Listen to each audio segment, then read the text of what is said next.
Synergence, notre règle, c'est de ne prendre pas plus de 30% du capital. Donc pas 33, pas de minorité de blocage, parce que nous ne voulons pas avoir de pouvoir de décision dans les entreprises. On pense que c'est le porteur de projet qui décide de son entreprise et qui la gère.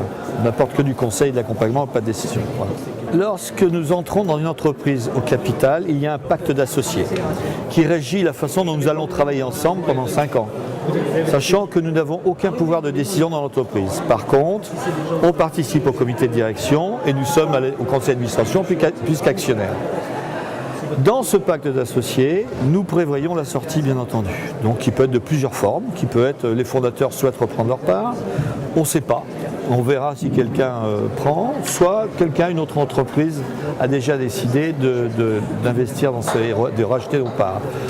On fait donc une date anniversaire un an et demi avant la sortie pour commencer à préparer cette sortie-là.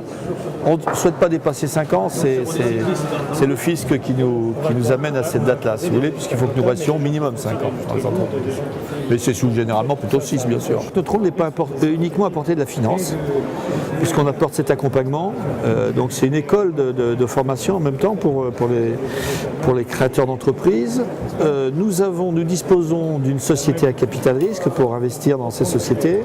Et à ce titre, nous sommes donc éligibles par Oseo, qui garantit une partie de nos investissements, et nous sommes éligibles également au fonds de co-investissement régional.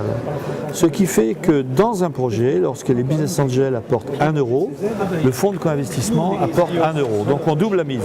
Pour le créateur d'entreprise, c'est du fonds propre ou du quasi-fonds propre. Il y a un effet de levier important auprès des banques.